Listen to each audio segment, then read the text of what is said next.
देखो स्टूडेंट्स, आज की वीडियो में हम यूनिट 3 शुरू करने जा रहे हैं जो कि अलजेब्रिक एक्सप्रेशन एंड फार्मूला का यूनिट है। इसमें हम एक्सरसाइज 3.1 का पार्ट 1 करेंगे। और जो एक्सरसाइज 3.1 है इसमें हमारे पास डिफरेंट अलजेब्रिक एक्सप्रेशन गिवन होंगे जिसके हमने क्वेश्चन सॉल्व करने हैं। तो स्टूडेंट, आज की वीडियो में हम 3.1 का पार्ट 1 शुरू कर रहे हैं और हम शुरू करेंगे क्वेश्चन नंबर 1 से। क्वेश्चन नंबर 1 शुरू करने से पहले हमें ये पता होना चाहिए कि पॉलिनोमियल्स क्या होते हैं। जो पॉलिनोमियल कहते हैं या पॉलिनोमियल एक्सप्रेशन भी हम कहते हैं इसे। तो पॉलिनोमियल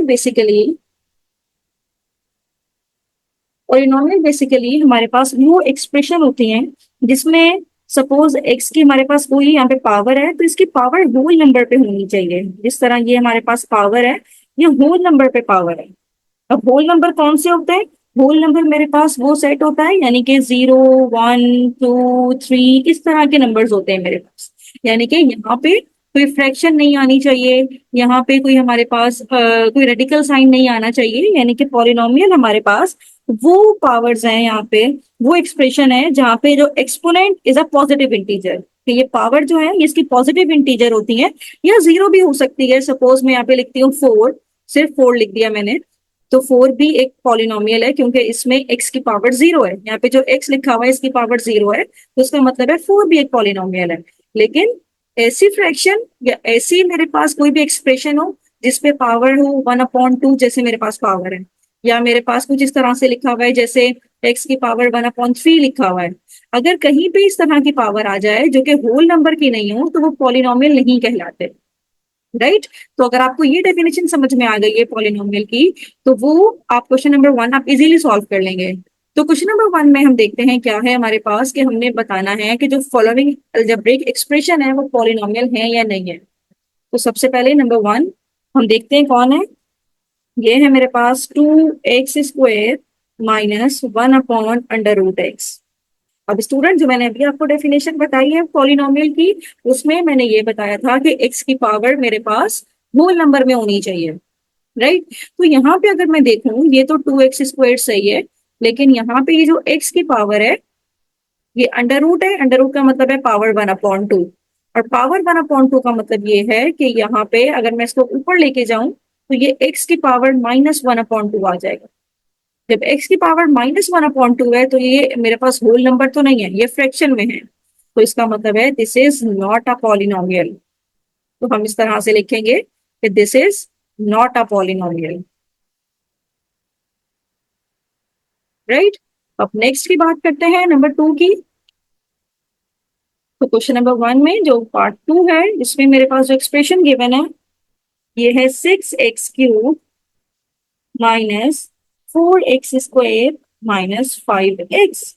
अब स्टूडेंट, इन सब की आप पावर चेक कर लें, सबकी पावर होल नंबर पे है, यानी कि पॉजिटिव हमारे पास इसका एक्सपोनेंट है। तो अगर हमारे पास पॉजिटिव पे पावर हो और पॉजिटिव के साथ साथ ये होल नंबर भी है तो हम यही कहेंगे कि ये मेरे पास पॉलिनोमियल है। तो it is a polynomial, it is a polynomial because each term, her term की पावर चेक करनी होती है, ईच टर्म हैज पॉजिटिव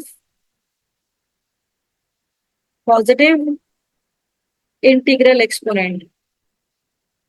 यानी कि इनकी जो पावर है वो इंटीजर्स है, यानी कि इंटीजर का मतलब है ये इसकी पावर 1 है, ये 2 है, ये 3 है, पॉजिटिव इंटीग्रल एक्सपोनेंट।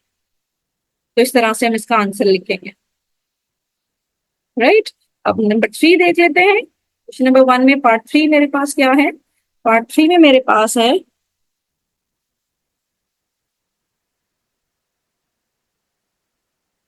इसके पार्ट 1 से ही शुरू करते हैं। ये है मेरे पास 2xy² -3x² +5y³ -6। तो स्टूडेंट, इन सब की पावर चेक कर लीजिए। इसकी पावर मेरे पास 2 है, यहाँ पे x की पावर 2 है, x की पावर यहाँ पे 1 है, y की पावर 3 है, और यहाँ पे नहीं है तो x की पावर 0 होती है। तो 0 भी होल नंबर में हमारा शामिल होता है।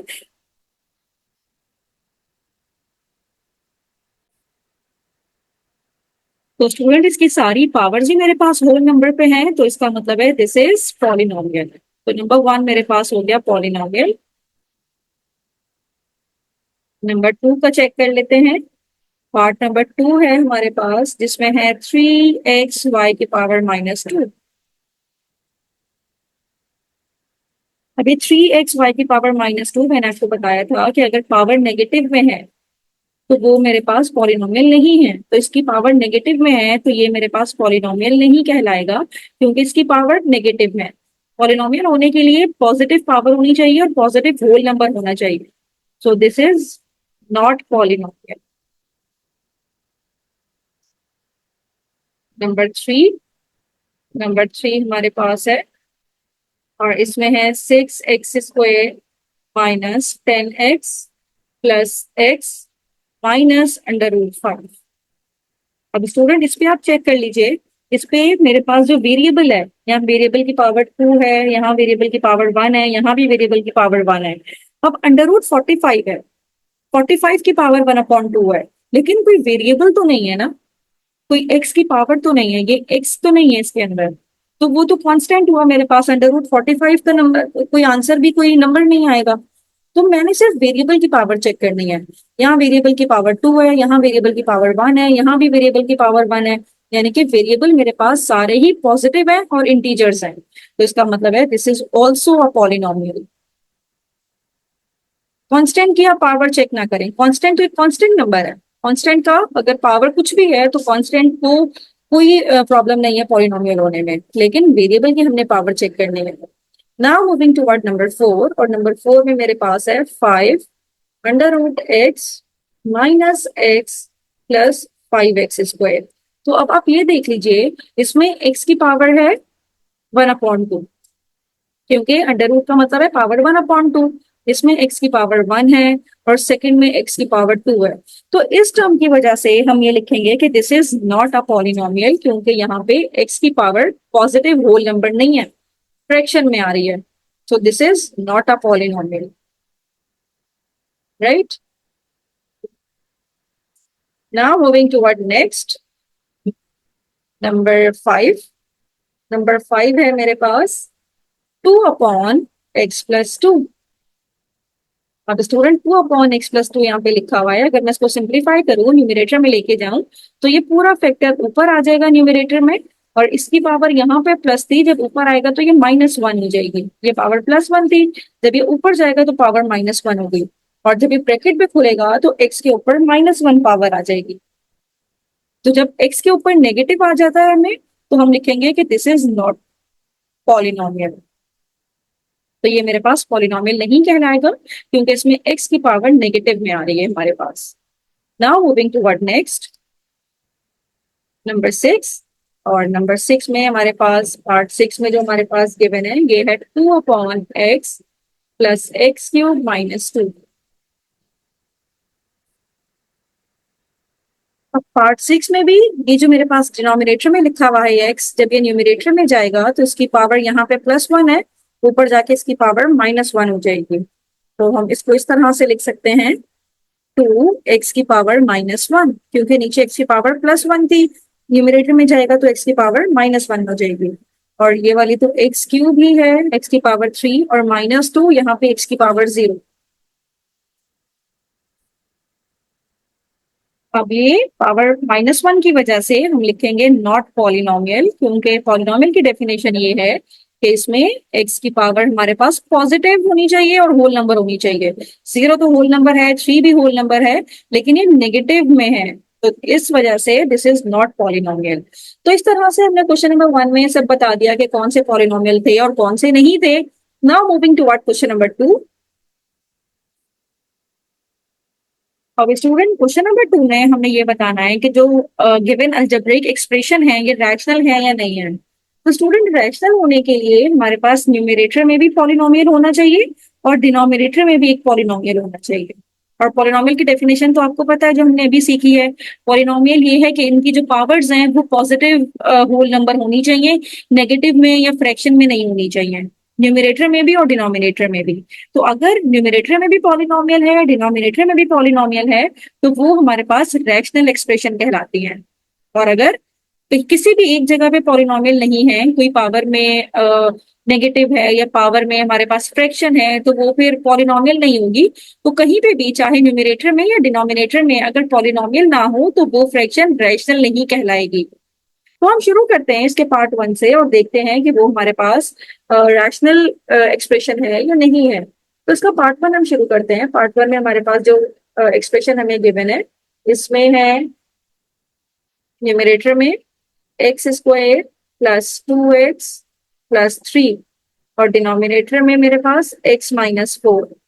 अब इसका न्यूमरेटर भी देखिए, न्यूमरेटर में इसकी पावर 2 है, यहाँ पे x की पावर 1 है, इधर x की पावर 0 है, इधर x की पावर 1 है, या 4 में x की पावर 0 है, यानी कि सारी पावर्स हमारे पास मूल में ही है और पॉजिटिव है।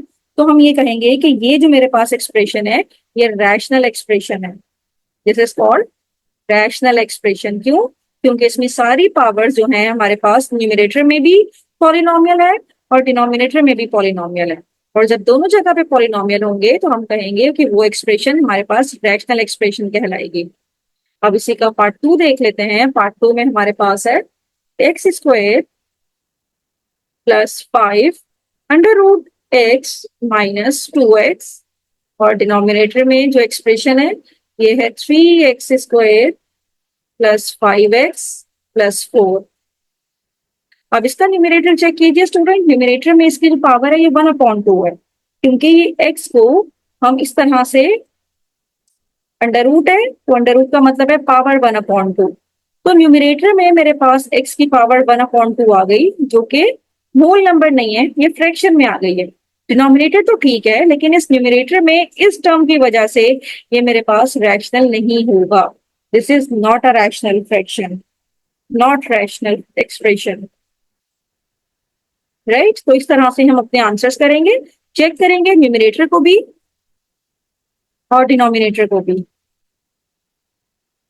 दोनों को चेक करेंगे। दोनों अगर मेरे पास पॉलिनोमियल होंगे तभी वो रैशनल एक्सप्रेशन कहलाएंगे। नंबर 3 में है मेरे पास 13x square minus 9x plus 4, और डिनोमिनेटर में है हमारे पास x square plus 5x plus under root 7। अब न्यूमरेटर को चेक कीजिए स्टूडेंट। न्यूमरेटर में x की पावर 2 है, यहाँ पे x की पावर 1 है, यहाँ पे x की पावर तो 0 है, यहाँ पे x की पावर 2 है, यहाँ पे x की पावर 1 है, यहाँ पे अंडर रूट 7 है। अंडर रूट 7 से हमें कोई मसला नहीं है, 7 की पावर अंडर रूट में हो सकती है, लेकिन x की पावर जो वेरिएबल है उसकी पावर अंडर रूट में नहीं हो सकती। तो अंडर रूट 7 एक कॉन्स्टेंट नंबर ही है, तो हम ये लिखेंगे कि this is rational expression, rational expression, क्योंकि इसमें जितने भी एक्स हैं इन सब की पावर पॉजिटिव है और पॉजिटिव होल नंबर है। नाउ नंबर 4, और नंबर 4 में जो मेरे पास है ये है under root x minus under root y, और डिनोमिनेटर में है under root x plus under root y. अब स्टूडेंट यहाँ पे x की पावर 1/2, y की पावर 1/2, डिनोमिनेटर में भी x की पावर 1/2 और y की पावर 1/2। तो ये तो न्यूमरेटर भी पॉलिनोमियल नहीं है, डिनोमिनेटर भी पॉलिनोमियल नहीं है, क्योंकि इसमें x की पावर 1/2 है। 1/2 का मतलब ये है कि ये पॉजिटिव होल नंबर तो नहीं है, होल नंबर में 1/2 नहीं आता, ये तो फ्रैक्शन में गिवन है, और यहाँ पे भी y की पावर 1/2 है। तो इसका मतलब है this is not a rational fraction, not rational expression, right. तो इस तरह से आप इसका रिजल्ट लिखेंगे कि this is not rational expression. Now moving toward number 5, और नंबर 5 में जो हमारे पास एक्सप्रेशन गिवन है नंबर 5 में, ये है 7/x+7। ऊपर 7 है, नीचे x+7 है।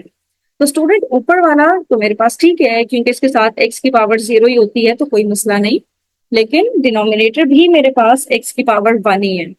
तो न्यूमरेटर भी पॉलिनोमियल है, डिनोमिनेटर भी पॉलिनोमियल है, तो हम लिखेंगे कि this is a rational fraction, क्योंकि न्यूमरेटर भी पॉलिनोमियल है और डिनोमिनेटर भी पॉलिनोमियल है। तो सिंपली हम लिखेंगे this is a rational expression. Now number last, यानी कि नंबर 6 की हम बात कर रहे हैं। नंबर 6 में मेरे पास है 5 under root x minus x plus 5x square. अब इसका न्यूमरेटर में देखें 5x की पावर 1/2 है, क्योंकि अंडर रूट का मतलब है पावर 1/2, और डिनोमिनेटर में क्या है, कुछ भी नहीं है, तो इसका मतलब है डिनोमिनेटर में 1 है, और 1 के साथ x की पावर 0 होती है। ठीक है, तो इसका मतलब ये है कि इस टर्म की वजह से ये जो न्यूमरेटर है ये मेरे पास पॉलिनोमियल नहीं है, क्योंकि ये पावर है 1/2। तो इसका मतलब है this is not rational expression, not rational expression. तो इस तरह से आपने आंसर करना है कि आपके पास जो एक्सप्रेशन गिवन है वो रैशनल है या रैशनल नहीं है। तो आपने न्यूमरेटर अलग चेक करना है, इसको हम पी ऑफ एक्स कहते हैं, और डिनोमिनेटर अलग चेक करना है, इसको हम क्यू ऑफ एक्स कहते हैं। दोनों का पॉलिनोमियल होना जरूरी है। अगर दोनों पॉलिनोमियल होंगे तभी वो रैशनल कहलाएंगे। अगर पॉलिनोमियल नहीं होंगे, जिस तरह ये पॉलिनोमियल नहीं है, तो ये नॉट रैशनल एक्सप्रेशन। तो इस तरह से क्वेश्चन नंबर 2 के हमने सारे पार्ट्स कर लिए। Now moving toward next question. अब स्टूडेंट हम क्वेश्चन नंबर 3 शुरू करने जा रहे हैं। क्वेश्चन नंबर 3 में हमारे पास कुछ एक्सप्रेशन गिवन होगी जिसको हमने रिड्यूस करना है लोएस्ट फॉर्म में। अब जिस तरह पार्ट 1 हमारे पास है, पार्ट 1 में है मेरे पास पी स्क्वेयर माइनस 100,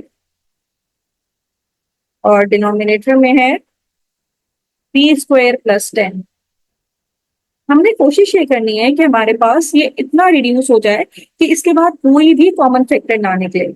अगर आपके पास एक्सप्रेशन में से कोई कॉमन फैक्टर 1 आ रहा है, 1 आ जाए, 1 के अलावा कोई और कॉमन आ ही नहीं रहा, तो इसका मतलब है फिर वो अपनी लोएस्ट फॉर्म में है।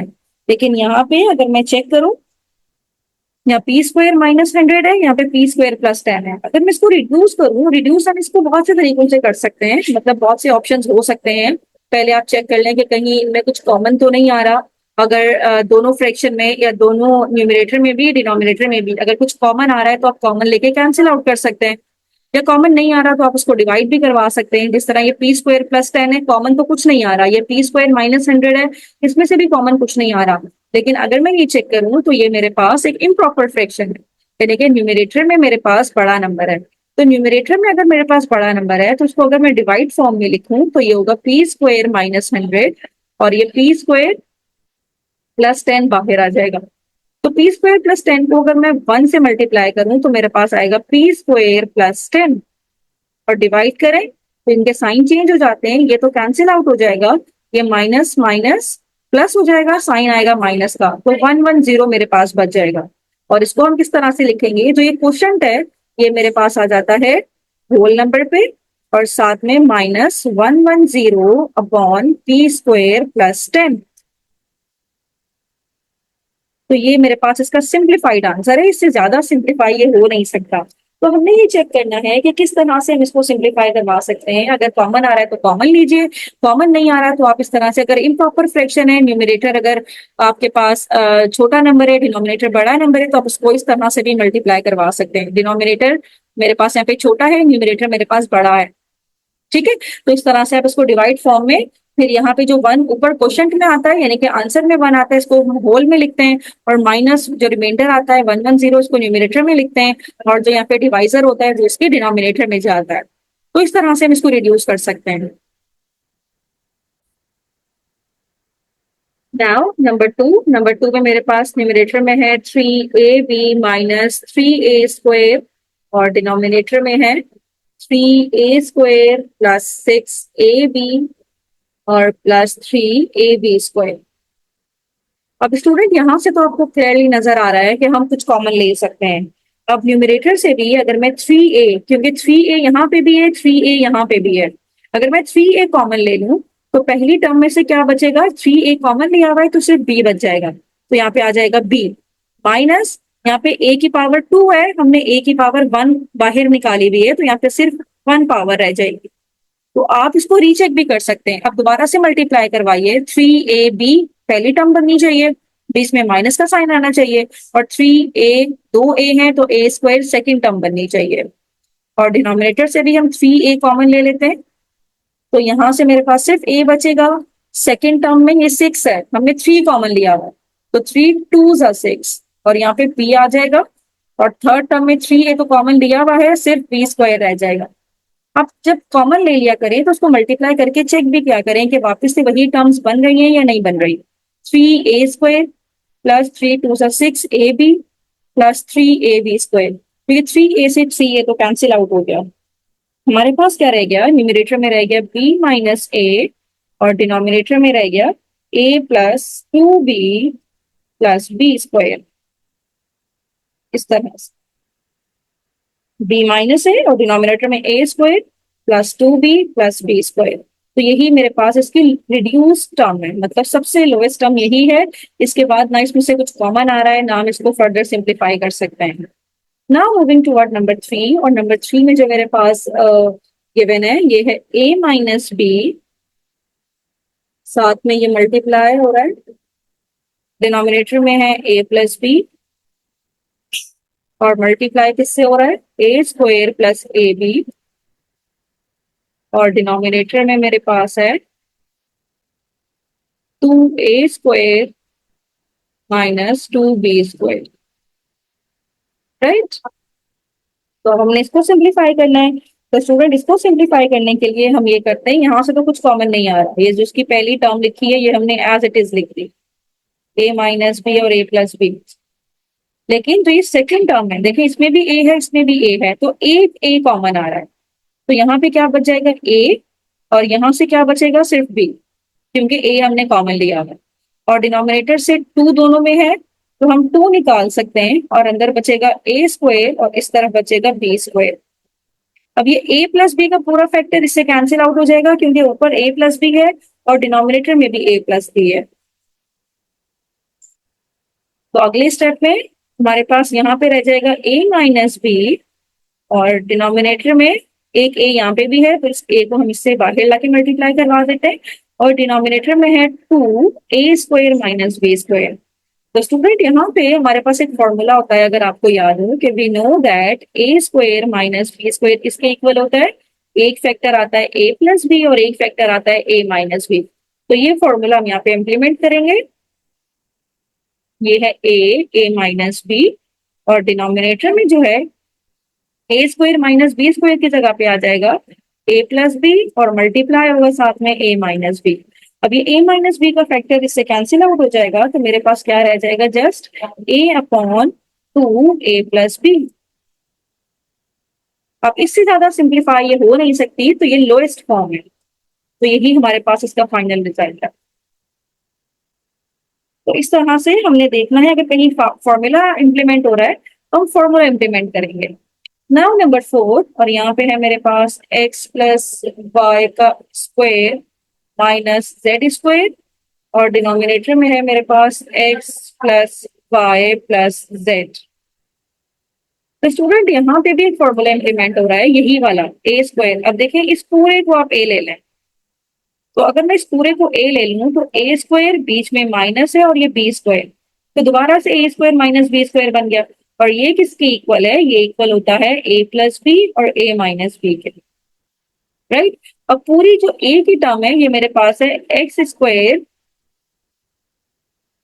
यहाँ पे इसके ऊपर स्क्वायर नहीं है ना, ये x प्लस वाई है, इसके ऊपर स्क्वायर नहीं है, ये बाहर होल पे स्क्वायर है। तो a की वैल्यू होगी x plus y plus z, यानी कि प्लस जेड ये वाला आ जाएगा, एक फैक्टर ये बनेगा, दूसरा फैक्टर बनेगा x plus y minus z का, और डिनोमिनेटर में क्या है हमारे पास, x plus y plus z. अब ये जो डिनोमिनेटर का पूरा फैक्टर है ये कैंसिल आउट हो जाएगा इसके साथ, और हमारे पास क्या रह जाएगा, just x plus y minus z, और यही आपका फाइनल रिजल्ट होगा। यानी कि एक ही स्टेप में आपका आंसर आ गया, आपने सिर्फ फॉर्मूला अप्लाई किया a square minus b square का, उसको सिंप्लीफाई करके आपके पास रिजल्ट आ गया। अब नेक्स्ट नंबर 5 हम देखते हैं। नंबर 5 में मेरे पास है एम स्क्वायर माइनस 6m, और ये मल्टीप्लाई हो रहा है 3m प्लस 15, और डिनोमिनेटर में हमारे पास है 2m माइनस 12। इस तरह से अब इसको सिंप्लीफाई करते हैं हम, तो न्यूमरेटर से तो m कॉमन आ रहा है, तो हमने m कॉमन निकाल लिया, यहाँ से सिर्फ m रह गया, और ये m कॉमन निकला हुआ था, यहाँ से सिर्फ 6 रह गया। अब इन दो फैक्टर में से, ये दोनों नंबर में से, ये 3m है ये 15 है, तो 3 कॉमन आ रहा है, क्या रह जाएगा, m प्लस 3 5 15, यहाँ पे 5 रह जाएगा, क्योंकि 3 को जब 5 से मल्टीप्लाई करेंगे तो 15 ही आएगा। और डिनोमिनेटर में ये 2 है, ये 12 है, तो 2 कॉमन आ रहा है, यहाँ से सिर्फ m रह जाएगा और 2 6 जा 12 होता है, राइट। ये पूरा फैक्टर m माइनस 6 इससे कैंसिल आउट हो गया। न्यूमरेटर में रह जाएगा 3 मल्टीप्लाई बाय m प्लस 5 और डिनोमिनेटर में रह जाएगा जस्ट 2।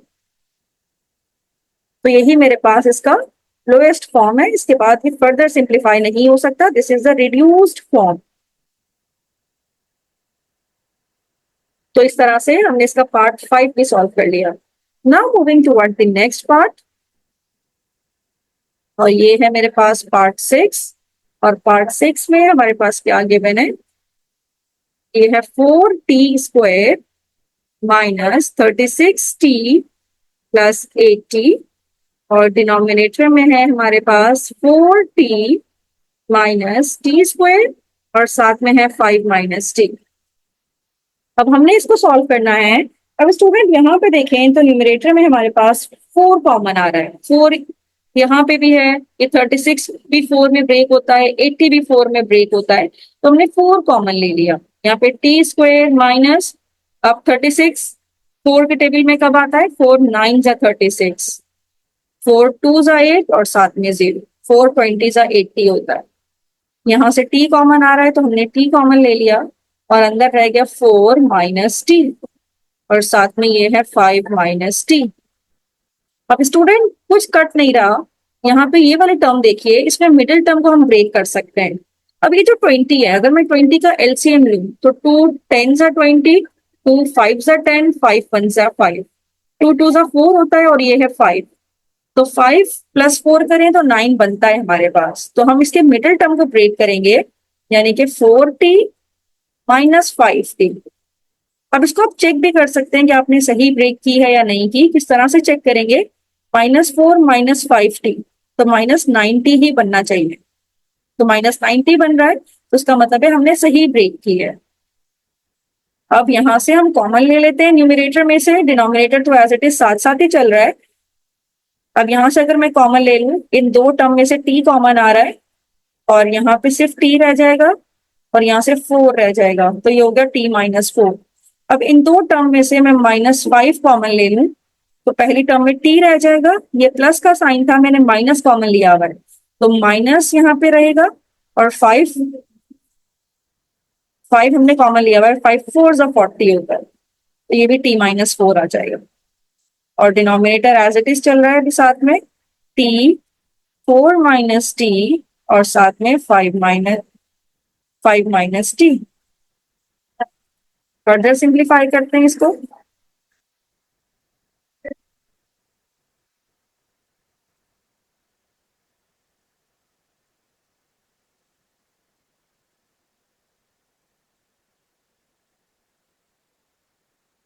तो अब यहाँ से 4 ऑलरेडी मौजूद है, अब t-4 दो जगह पे है तो हमने कॉमन ले लिया t-4। अब इस टर्म में से सिर्फ t रह गया और दूसरी टर्म में से -5 रह गया, और डिनोमिनेटर में क्या आ जाएगा, t 4 minus t 5 minus t।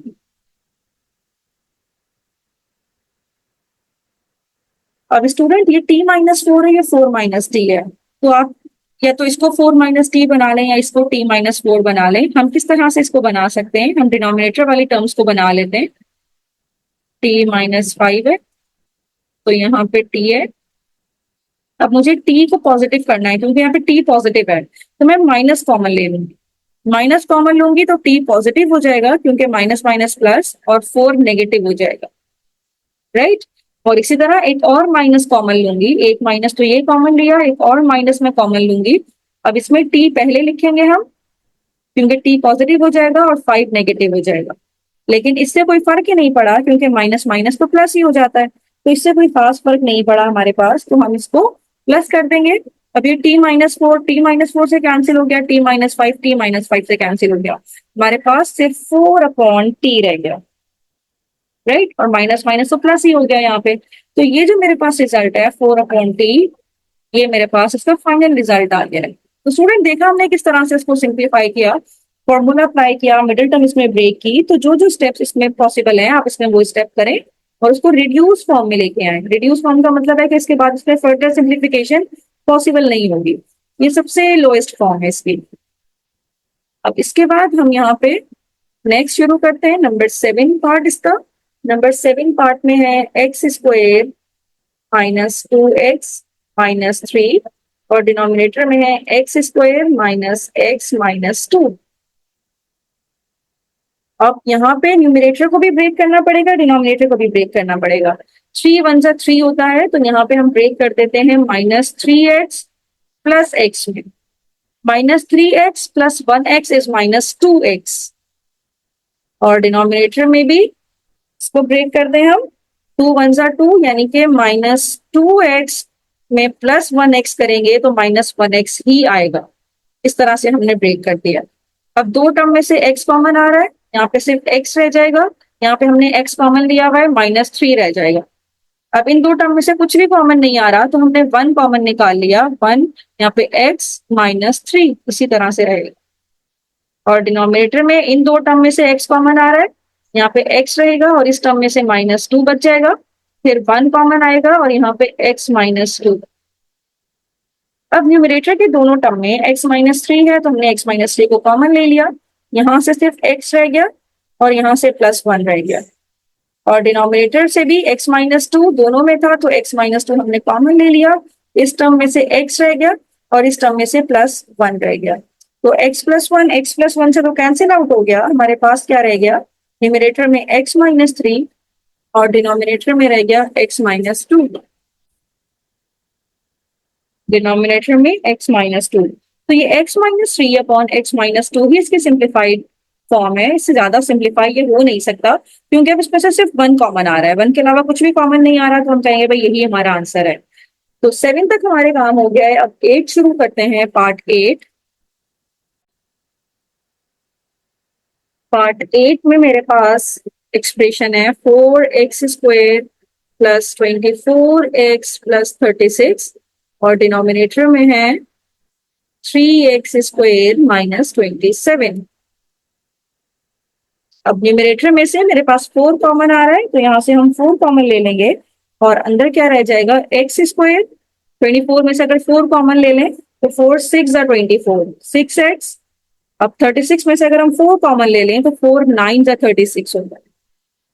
और 27 और 3 में से 3 कॉमन आ रहा है, एक्स स्क्वायर। अब 3 का टेबल रीड करेंगे 27 आ जाए, तो 3 9 जा 27 होता है, राइट। तो अब न्यूमरेटर को भी हम ओपन करते हैं। ये 6x है, यहाँ पे 9 है, तो 6x को हम किस तरह से ब्रेक कर सकते हैं, 3x प्लस 3x में ब्रेक कर सकते हैं। तो ये हो जाएगा मेरे पास एक्स स्क्वायर 6x को, यानी कि मिडिल टर्म अगर हम ब्रेक करें तो 3x की अलग और 3x की अलग, इन दोनों वापिस से प्लस करें तो 6x ही बन रहा है हमारे पास। डिनोमिनेटर में क्या है, 3 और ये है एक्स स्क्वायर माइनस 9 को हम लिख सकते हैं 3 का स्क्वायर। 3 का स्क्वायर 9 ही होता है। अब न्यूमरेटर में से क्या कॉमन आ रहा है मेरे पास, इन दो टर्म में से x कॉमन आ रहा है और अंदर रह गया x और यहाँ पे प्लस और यहाँ से मेरे पास 3। और इन दो टर्म में से 3 कॉमन आ रहा है, अंदर रह गया x प्लस 3 3 आर 9।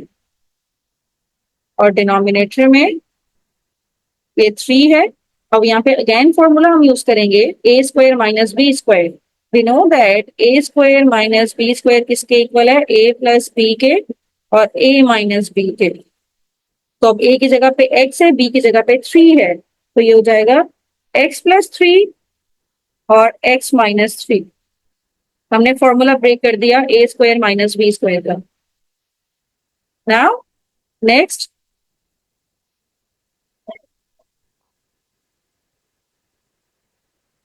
अब नेक्स्ट में क्या हो जाएगा, अगले स्टेप में 4। अब इन दोनों में से x प्लस 3 दोनों टर्म में मौजूद है, x प्लस 3 हमने कॉमन निकाल लिया। तो x प्लस 3 अगर कॉमन निकल गया तो यहाँ से सिर्फ x रह गया और यहाँ से x प्लस 3 कॉमन निकल गया तो सिर्फ प्लस 3 रह गया। तो दो ब्रैकेट आ गए x प्लस 3 के, और डिनोमिनेटर में है 3 और एक है x प्लस 3 और एक है x माइनस 3। जो x प्लस 3 वाला वो तो कैंसिल आउट हो गया और न्यूमरेटर में रह गया 4 x प्लस 3 और डिनोमिनेटर में रह गया 3 साथ में x माइनस 3। इससे ज्यादा सिंप्लीफाइड ये हो नहीं सकता, क्योंकि अब कुछ भी कॉमन नहीं आ रहा, अब सिर्फ 1 ही कॉमन आ रहा है। तो अगर किसी एक्सप्रेशन से सिर्फ 1 ही कॉमन आ रहा है तो इसका मतलब है वो इसकी लोएस्ट फॉर्म ही है। तो हमने इसकी लोएस्ट फॉर्म में कन्वर्ट कर दिया। नाउ मूविंग टुवर्ड नंबर 9, और नंबर 9 में मेरे पास है y प्लस जेड, और साथ में है y square minus 2yz plus z square, और इसके साथ डिनोमिनेटर में आएगा y square plus y into z, right. अब इसमें से भी हम देखते हैं कि क्या कॉमन आ रहा है। पहले फैक्टर में से तो कुछ भी कॉमन नहीं आ रहा, y plus z as it is रहेगा। अब सेकंड फैक्टर में ये है ए स्क्वायर यानी कि y square minus 2yz plus z square. तो स्टूडेंट हमें पता है, एक फॉर्मूला हमने पढ़ा हुआ है कि a square minus 2ab plus b square किसके इक्वल है, a minus b whole square के, राइट। तो ये भी फॉर्मूले में ही क्लोज होगा। किस तरह के फॉर्मूले में, ये y को आप a कंसीडर करें और b को आप z कंसीडर करें, ठीक है। तो ये y square minus 2yz plus z square, यानी कि ये बंद होगा y माइनस जेड का होल स्क्वायर में। हमने फॉर्मूला इंप्लीमेंट किया है यहाँ पे। अब इन दो फैक्टर से y कॉमन आ रहा है, डिनोमिनेटर में आ जाएगा y, यहाँ से y स्क्वायर है तो एक y कॉमन आ गया, यहाँ से y कॉमन आया हुआ है तो सिर्फ z रह जाएगा। तो y प्लस जेड ये तो कैंसिल आउट हो गया, ये वाला फैक्टर। अब हमारे पास न्यूमरेटर में क्या रह गया है, y माइनस जेड का स्क्वायर, और डिनोमिनेटर में रह गया है y। तो इससे ज्यादा ये सिंप्लीफाइड हो नहीं सकता, क्योंकि दोबारा से फॉर्मूला खोलने की जरूरत नहीं है, हमने फॉर्मूला को ही बंद किया है। तो इसका मतलब है this is the simplified result. इससे ज्यादा सिंप्लीफिकेशन पॉसिबल नहीं है।